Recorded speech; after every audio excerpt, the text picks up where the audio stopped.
They thought it was easy money.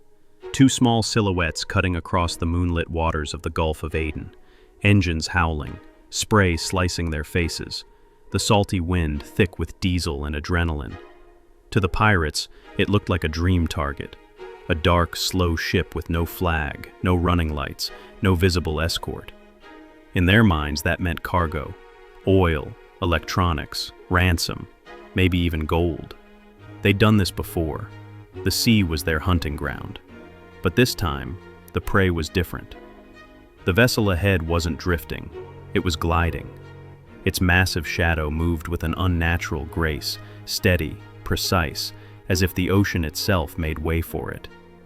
The pirates didn't notice the faint hum beneath the waves, the vibration of nuclear turbines turning hundreds of tons of steel with silent authority. They didn't see the faint glint of antennas hidden among deck structures, or the specks of red light blinking in perfect formation above the horizon. They were chasing the USS Dwight D. Eisenhower, one of the most powerful war machines ever built. Inside the Combat Information Center, the radar had already picked up the approaching skiffs. Two small echoes, moving fast, irregular, no AIS signature. A petty officer watched the screen, tracing their vector. He didn't hesitate. Contacts bearing 085, closing fast. No panic, no confusion, just procedure. In the Red Sea, two fast movers meant only one thing: trouble. On the bridge, the officer of the deck leaned toward comms. Bridge to CIC, notify air operations, launch Seahawk now. Outside, the carrier was already alive. Deck lights glowed in red combat mode. Crewmen in yellow, green, and red jerseys moved in perfect choreography. Catapults hissed in the background as one of the flight ops paused for just long enough to clear a space on deck. Within 90 seconds, the MH-60R Seahawk came alive. Rotor blades blurred, engines spooled up, and the helicopter lifted into the warm air, loaded with sensors, radar, and a gunner watching the dark horizon through night optics. The pirates still had no idea. Their outboards screamed as they closed the distance, spray covering their faces. The leader grinned, teeth catching the faint moonlight. Through his binoculars, he could see the faint outline of cranes and containers, or what he thought were cranes.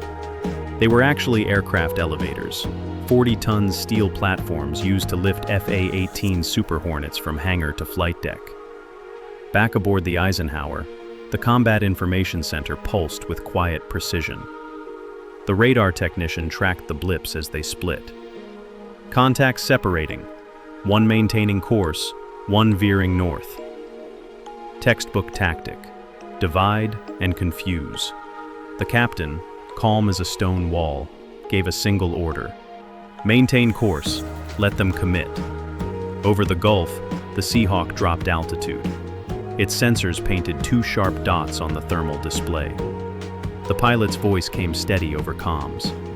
Visual contact, hostile posture, visible armament. That was enough. The Navy didn't need intent when threat was visible. Another Seahawk spun up.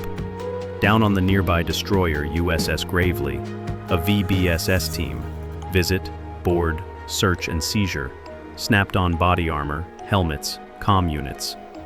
These were not negotiators. They were floating SWAT, trained for speed and shock. Back on the carrier deck, operations didn't even pause. FA-18 Super Hornets kept launching. Engines thundered, catapults slammed, steam vented across the dark deck. Somewhere between those launches, a war was already starting. A quiet, surgical one. The first skiff kept coming. No hesitation, no change of course. The pirates were confident, or maybe blind. At 800 yards, the Seahawk made its move. It dropped altitude hard, just above wave height, its spotlight cutting a pale circle across the surf.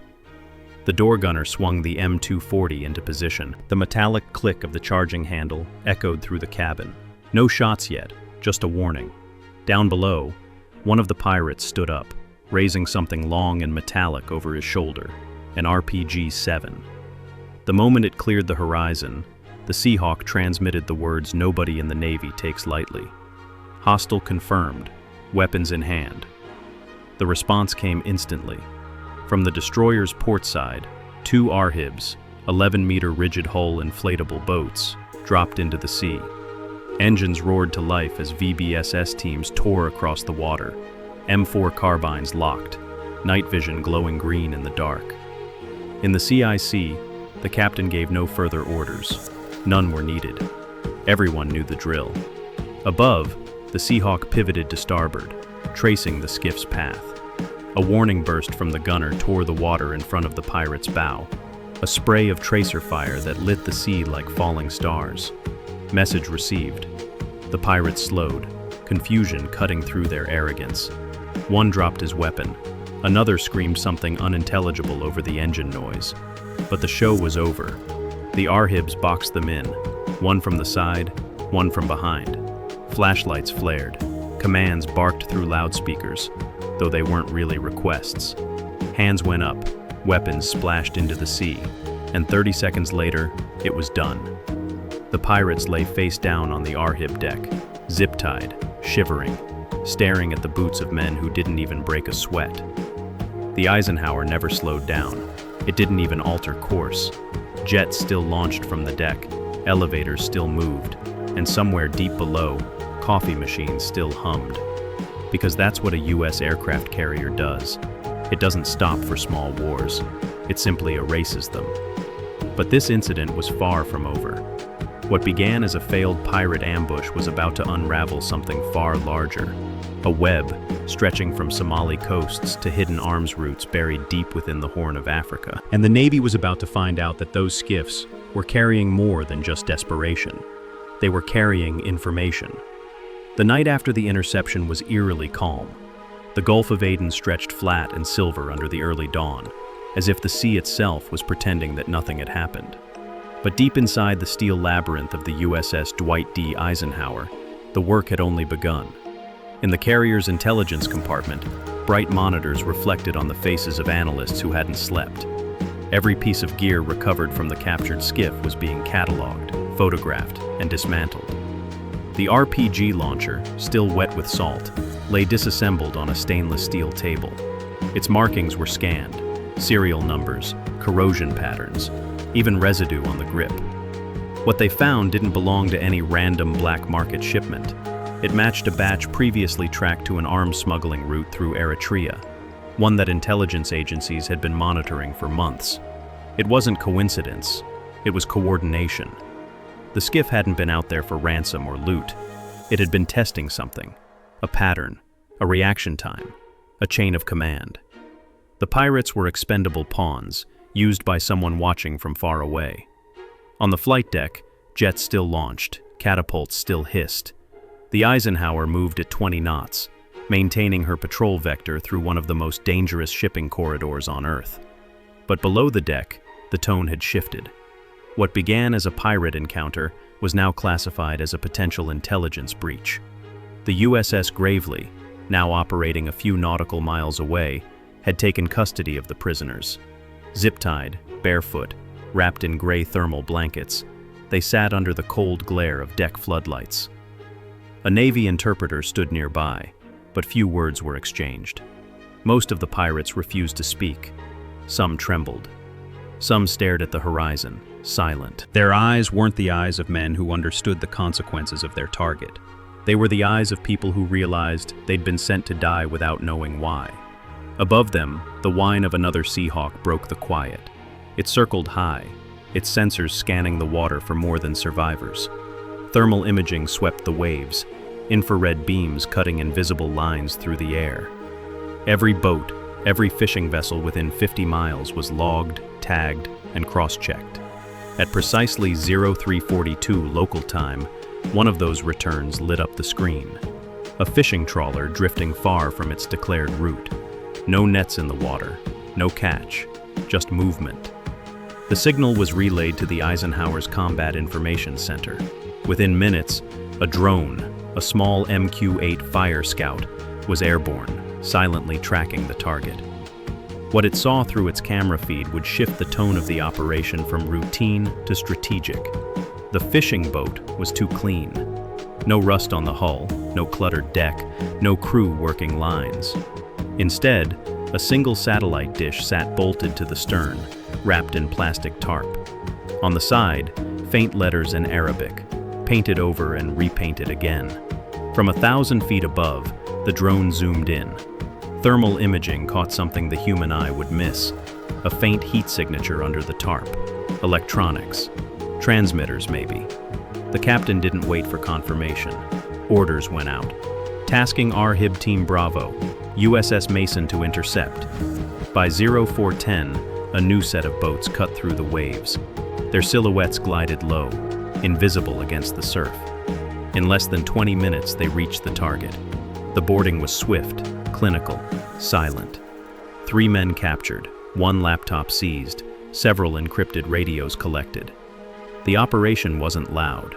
It didn't make the news. But back aboard the Eisenhower, that laptop was plugged into a secure forensic system. Within minutes, strings of coordinates appeared on screen. Locations across Yemen, Somalia, and the Red Sea. Points forming a web. Someone had been mapping U.S. Navy patrol routes. Now it was clear. The pirates weren't chasing cargo. They were probing response times, measuring interception radiuses, testing electronic countermeasures. A rehearsal. The carrier group had just stumbled onto an intelligence-gathering operation disguised as a pirate raid. The discovery set off a chain reaction across the fleet. Secure channels came alive. Satellite constellations were retasked. Surveillance drones shifted grids. Even commercial traffic lanes were reanalyzed for anomalies. Every contact, every blip, every fishing boat now carried suspicion. By dawn, the Eisenhower was no longer a lone ship in the ocean. It had become the center of a digital storm. From Bahrain to Djibouti, command centers lit up. The word pirate had vanished from briefings. The phrase now was Unauthorized Maritime Reconnaissance Network. In the Combat Information Center, one of the intelligence officers zoomed in on a frequency trace found on the confiscated sat phone. The waveform matched something familiar, an encrypted burst identical to signals once traced to Iranian-backed smugglers. That changed everything. Now, the operation wasn't about punishment, it was about containment. By 0600, the Eisenhower's radar coverage extended across hundreds of miles. Patrol routes were updated. A pair of E-2D Hawkeyes took off, extending the ship's digital vision even further. Above the Red Sea, the sky shimmered with contrails, invisible lines of deterrence that no pirate, no smuggler, and no spy could cross unnoticed. And still, the carrier didn't stop moving. It didn't slow, didn't posture. It just kept gliding east, as if nothing had happened. That was the message, because when the U.S. Navy is challenged, it doesn't argue. It observes, analyzes, and evolves. Hours later, while jets were being armed for another routine sortie, the intelligence brief reached higher command. It wasn't just an after-action report anymore.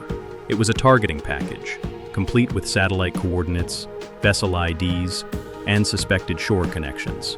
Somewhere in the dusty hills of Puntland, a group of men would wake up to the sound of distant thunder, the kind that comes from the sky, not the clouds.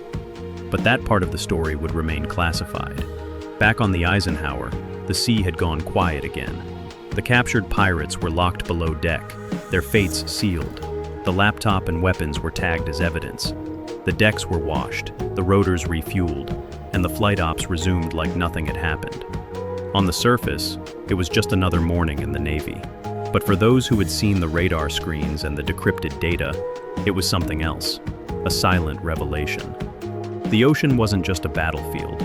It was an ecosystem of information, constantly shifting, constantly testing, and always watching. And tonight, it had reminded everyone of a simple truth. The moment you think you're hunting the Navy, it's already watching you. By the time the sun rose, the Eisenhower's shadow stretched across the calm sea like a moving continent. The crew brewed coffee, jets roared into the pale morning sky, and on every screen in the command center, the words, "All clear," flashed in steady rhythm. But beneath that calm, the unspoken message remained, written not in words, but in actions. You don't sneak up on an American carrier. You don't test its patience. And you never, ever mistake it for a cargo ship.